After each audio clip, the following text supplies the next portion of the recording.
അഹമ്മദാബാദ് വിമാന ദുരന്തത്തെപ്പറ്റി aircraft accident investigation ബ്യൂറോയുടെ പ്രാഥമിക report പുറത്തുവന്നതിന് പിന്നാലെ പലരും തെരയുന്ന ഒരു പേരുണ്ട്: വിശ്വാസ് കുമാർ.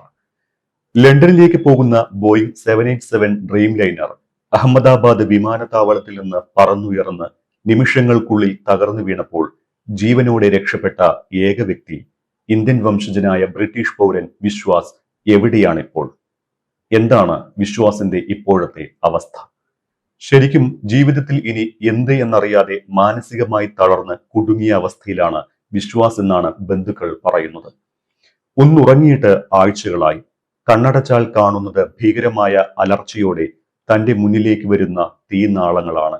ആ തീയിലേക്കാണ്ടുപോകുന്ന സ്വന്തം സഹോദരനെയാണ്. ആരെയും അത്ഭുതപ്പെടുത്തുന്ന വിധം ലോകഭാഗ്യവാൻ എന്ന വിളിപ്പേരോടെ ആ മഹാദുരന്തത്തിൽ നിന്ന് ഞൊടിയിട കൊണ്ട് രക്ഷപ്പെട്ടവനെന്ന വിശേഷണം നേടുമ്പോഴും വിശ്വാസ് കുമാറിന്റെ ജീവിതത്തിൽ പിന്നീട് സംഭവിച്ചതെല്ലാം കാളരാത്രികളാണ്. ഇതുവരെയും വിശ്വാസിന്റെ മാനസിക നില പഴയപടിയായിട്ടില്ല എന്നാണ് അദ്ദേഹത്തിന്റെ അടുത്ത ബന്ധുവായ സണ്ണി പറയുന്നത്. അപകടത്തിൽ നിന്നുള്ള അത്ഭുതകരമായ രക്ഷപ്പെടലിന്റെയും ആ ഓർമ്മകളുടെയും സഹോദരന്റെ മരണവും ഇപ്പോഴും വിശ്വാസിനെ വേട്ടയാടുന്നുണ്ട് എന്ന് ബന്ധുക്കൾ പറയുന്നു. നിരവധി പേർ വിശ്വാസിന്റെ ക്ഷേമത്തെക്കുറിച്ച് അന്വേഷിക്കാൻ ഞങ്ങളെ വിളിക്കാറുണ്ട്. ഞങ്ങളുടെ വിദേശത്ത് താമസിക്കുന്ന ബന്ധുക്കൾ ഉൾപ്പെടെ ദിനംപ്രതി വിളിച്ചുകൊണ്ടിരിക്കുന്നു. പക്ഷേ വിശ്വാസ് ഒരാളോട് പോലും സംസാരിക്കുന്നില്ല. പ്രിയപ്പെട്ട സഹോദരന്റെ മരണമാണ് അദ്ദേഹത്തെ ഏറ്റവും കൂടുതൽ തളർത്തിക്കളഞ്ഞത്. ആ ആഘാതത്തിൽ നിന്ന് അദ്ദേഹം ഇതുവരെ മുക്തനായിട്ടില്ല. ഇപ്പോഴും പാതിരാത്രി ഉറക്കത്തിൽ നിന്ന് ഞെട്ടി ഉണരുന്ന വിശ്വാസിന് പിന്നെ ഉറക്കം കിട്ടാതെ ബുദ്ധിമുട്ടുന്ന കാഴ്ച ഞങ്ങൾ കാണുകയാണ്. ചില സുഹൃത്തുക്കളുടെ ഉപദേശപ്രകാരം ഞങ്ങൾ 2 ദിവസം മുൻപ് അദ്ദേഹത്തെ ഒരു സൈക്കാട്രിസ്റ്റിന്റെ അടുത്തു കൊണ്ടുപോയി കാണിച്ചു. ചികിത്സ ആരംഭിച്ചതിനാൽ ഉടൻ തന്നെ അദ്ദേഹത്തിന് ലണ്ടനിലേക്ക് മടങ്ങാനാകുമെന്ന് കരുതുന്നില്ല. പെട്ടെന്നൊരു മടക്കയാത്രയോ വിമാനയാത്രയോ അദ്ദേഹം ആഗ്രഹിക്കുന്നുണ്ട് എന്നും തോന്നുന്നില്ല എന്നാണ് ബന്ധുക്കൾ പറയുന്നത്. സഹോദരൻ അജയ് കുമാർ രമേശിനൊപ്പം എത്തിയ അദ്ദേഹം UK മടങ്ങുന്നതിനായാണ് എയർ ഇന്ത്യ വിമാനത്തിൽ കയറിയത്. വിശ്വാസ് 11A ഇരിക്കുമ്പോൾ സഹോദരൻ വിമാനത്തിലെ തന്നെ മറ്റൊരു സീറ്റിലായിരുന്നു. ടേക്ക് ഓഫ് ചെയ്ത് 30 സെക്കൻഡുകൾക്ക് ശേഷം ഒരു വലിയ ശബ്ദമുണ്ടായി. തുടർന്ന് വിമാനം തകർന്നു. എല്ലാം വളരെ പെട്ടെന്ന് സംഭവിച്ചു എന്നാണ് വിശ്വാസ് കുമാർ അന്ന് മാധ്യമങ്ങളോട് പറഞ്ഞത്. വിശ്വാസിന്റെ നെഞ്ചിലും കണ്ണുകളിലും കാലുകളിലും ആ വിമാന ദുരന്തത്തിൽ പരിക്കേറ്റിരുന്നു. അഹമ്മദാബാദിലെ അസർവയിലെ സിവിൽ ആശുപത്രിയിൽ ചികിത്സയിലായിരുന്ന വിശ്വാസ് ഏതാനും ദിവസങ്ങൾക്കുള്ളിൽ ഡിസ്ചാർജ് ചെയ്തുവെങ്കിലും ഉടൻ ലണ്ടനിലേക്ക് മടങ്ങിപ്പോകേണ്ട എന്ന് തീരുമാനിക്കുകയായിരുന്നു. വിമാനത്തിൽ നിന്നും രക്ഷപ്പെട്ടു വരുന്ന വിശ്വാസിന്റെ വീഡിയോ പല ഊഹാപോഹങ്ങൾക്കും സംശയങ്ങൾക്കും വഴിവെച്ചിരുന്നു. വിശ്വാസിനെ അന്വേഷണ സംഘം ചോദ്യം ചെയ്യുകയും ചെയ്തു. പക്ഷേ വിശ്വാസിനെ സംശയിക്കത്തക്ക ഒരു തെളിവും ഇതുവരെ കിട്ടിയിട്ടില്ല. അതേസമയം അപകടത്തിൽപ്പെട്ട എയർ ഇന്ത്യ ബോയിംഗ് 787-8 വിമാനം സാങ്കേതിക പരിശോധനകളിൽ സുരക്ഷിതമായിരുന്നുവെന്നാണ് പ്രാഥമിക റിപ്പോർട്ടിൽ പറയുന്നത്. അഹമ്മദാബാദ് വിമാന ദുരന്തം നടന്ന് 1 മാസമാകുന്ന ദിവസമാണ് ഇത് സംബന്ധിച്ച പ്രാഥമിക റിപ്പോർട്ട് പുറത്തുവിട്ടത്. കൃത്യമായ വിവരങ്ങൾ അറിയാൻ വിശദമായ അന്വേഷണം വേണമെന്ന് എയർക്രാഫ്റ്റ് ആക്സിഡന്റ് ഇൻവെസ്റ്റിഗേഷൻ ബ്യൂറോ റിപ്പോർട്ടിൽ നിർദ്ദേശിക്കുന്നുണ്ട്. വിമാന അപകടത്തിന്റെ കാരണങ്ങളെക്കുറിച്ച് അന്വേഷിച്ച കമ്മിറ്റിയുടെ പ്രാഥമിക അന്വേഷണത്തിൽ അട്ടിമറിയുടെ തെളിവുകൾ ഒന്നും കണ്ടെത്തിയിട്ടില്ലെങ്കിൽ കൂടിയും കൃത്യമായ യാത്രാപൂർവ്വ നടപടികളൊന്നും സ്വീകരിക്കാതെയാണ് വിമാനം ആകാശത്തേക്ക് ഉയർന്നത് എന്ന് സൂചന നൽകുന്നു.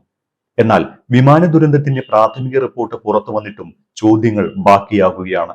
വിമാനം പറന്നുയർന്ന് വെറും 3 സെക്കൻഡിനുള്ളിൽ എഞ്ചിനിലേക്കുള്ള ഇന്ധന പ്രവാഹം നിയന്ത്രിക്കുന്ന ഫ്യൂവൽ കൺട്രോൾ സ്വിച്ചുകൾ ഓഫാക്കിയതാണ് അപകടത്തിന് കാരണമായത് എന്നാണ് എയർക്രാഫ്റ്റ് ആക്സിഡന്റ് ഇൻവെസ്റ്റിഗേഷൻ ബ്യൂറോയുടെ പ്രാഥമിക നിഗമനം.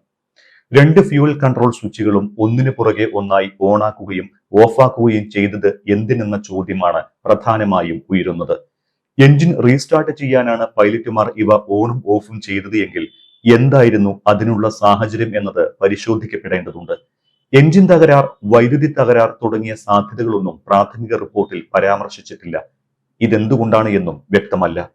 വിമാനം പറന്നുയർന്ന വേഗം, ഫ്ലാപ്പ് ക്രമീകരണം എന്നിവ തൃപ്തികരമായിട്ടും എഞ്ചിൻ റീസ്റ്റാർട്ട് ചെയ്യേണ്ടി വന്നുവെങ്കിൽ എന്താണ് കാരണമെന്നും കണ്ടെത്തേണ്ടതുണ്ട്.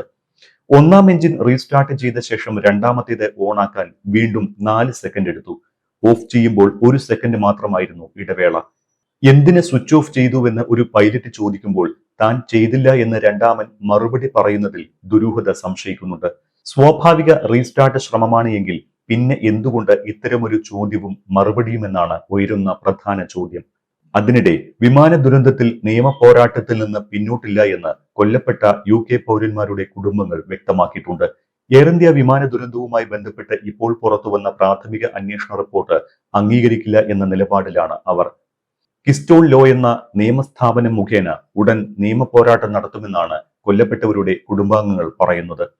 ബോയിങ്ങിന്റെ എഞ്ചിനിലെ തകരാറോ അറ്റകുറ്റപ്പണിയിൽ എയർ ഇന്ത്യ വരുത്തിയ വീഴ്ചയോ പരിശോധിക്കപ്പെടുന്നില്ല എന്നും ഇവർ ആരോപിക്കുന്നു. അതേസമയം അഹമ്മദാബാദ് വിമാന ദുരന്തത്തിലെ പ്രാഥമിക റിപ്പോർട്ടിനെതിരെ പ്രതിഷേധവും ശക്തമാണ്. ഫ്യൂവൽ സ്വിച്ച് ഓഫായതിന് പിന്നിൽ യന്ത്ര തകരാർ സംഭവിച്ചോ എന്നത് വിശദമായ അന്വേഷണത്തിൽ പരിശോധിക്കണമെന്ന് എയർക്രാഫ്റ്റ് ആക്സിഡന്റ് ഇൻവെസ്റ്റിഗേഷൻ ബ്യൂറോ മുൻ തലവൻ ആവശ്യപ്പെട്ടിട്ടുണ്ട്. പൈലറ്റുമാരെ സംശയത്തിന്റെ മുന്നിൽ നിർത്തുന്ന റിപ്പോർട്ടിനെ പാർലമെന്റിൽ ചോദ്യം ചെയ്യാനാണ് പ്രതിപക്ഷത്തിന്റെയും തീരുമാനം. എഞ്ചിനിലേക്കുള്ള ഇന്ധന പ്രവാഹത്തെ നിയന്ത്രിക്കുന്ന 2 സ്വിച്ചുകളും കട്ട് ഓഫ് പൊസിഷനിലായതിനു പിന്നിൽ പൈലറ്റുമാരാണ് എന്ന ധ്വനിയാണ് എയർക്രാഫ്റ്റ് ആക്സിഡന്റ് ഇൻവെസ്റ്റിഗേഷൻ ബ്യൂറോയുടെ പ്രാഥമിക റിപ്പോർട്ടിലുള്ളത്. കോക്പിറ്റ് റെക്കോർഡിലെ പൈലറ്റുമാരുടെ സംഭാഷണം മുഴുവൻ പുറത്തുവിടാതെ സംശയം ജനിപ്പിക്കുന്ന ഒരു ഭാഗം മാത്രമാണ് റിപ്പോർട്ടിൽ പങ്കുവച്ചിരിക്കുന്നത്. സാങ്കേതിക പ്രശ്നങ്ങൾ ഉണ്ടാകാനുള്ള സാധ്യത മുന്നിൽ കണ്ട് ഫ്യൂവൽ സ്വിച്ചുകളുടെ പരിശോധന നടത്തണമെന്ന US ഏജൻസിയായ ഫെഡറൽ ഏവിയേഷൻ അഡ്മിനിസ്ട്രേഷന്റെ നിർദ്ദേശം എയർ ഇന്ത്യ പാലിച്ചിരുന്നില്ല. പൈലറ്റുമാരെ കരുവാക്കി വിമാന കമ്പനികളെ രക്ഷപ്പെടുത്താനുള്ള നീക്കമാണ് എന്ന ആക്ഷേപം പൈലറ്റുമാരുടെ സംഘടന ശക്തമാക്കിയിട്ടുണ്ട്. വെള്ളപൂശിക്കഴിഞ്ഞാൽ നിയമ പോരാട്ടങ്ങളിൽ വിമാന കമ്പനികൾക്ക് വിയർക്കേണ്ടി വരില്ല. ഫ്യൂവൽ സ്വിച്ചുകൾ ഓഫായതിന് പിന്നിൽ യന്ത്ര തകരാറോ ഇലക്ട്രിക്കൽ പ്രശ്നങ്ങളോ ഉണ്ടായിട്ടുണ്ടോ എന്നതും അന്വേഷണ പരിധിയിൽ വരണമെന്നാണ് എയർക്രാഫ്റ്റ് ആക്സിഡന്റ് ഇൻവെസ്റ്റിഗേഷൻ ബ്യൂറോ മുൻ തലവൻ അരബിന്ദോ ഹണ്ട പറഞ്ഞിരിക്കുന്നത്. ഇക്കഴിഞ്ഞ ജൂൺ 12-നാണ് ലണ്ടനിലേക്ക് പോകാനൊരുങ്ങിയ ഇന്ത്യയുടെ Ahmedabad London Boeing 7878 dream liner വിമാനം തകർന്നു വീണത്. അഹമ്മദാബാദ് വിമാനത്താവളത്തിൽ നിന്ന് പുറപ്പെട്ട ഉടനെയായിരുന്നു അപകടം സംഭവിച്ചത്. വിമാനം പറന്നുയർന്നതിന് പിന്നാലെ ഉച്ചകഴിഞ്ഞ് 1:38-ന് ഏകദേശം 825 അടി ഉയരത്തിലെത്തിയപ്പോഴാണ് വിമാനം അപ്രതീക്ഷിതമായി താഴേക്ക് പതിക്കുന്നത്. ആ സമയം വിമാനത്തിനകത്ത് 232 യാത്രക്കാരും 10 ജീവനക്കാരും അടക്കം മൊത്തം 242 പേർ ഉണ്ടായിരുന്നു. ഒരാൾ ഒഴികെ എല്ലാവരും അപകടത്തിൽ മരിച്ചു.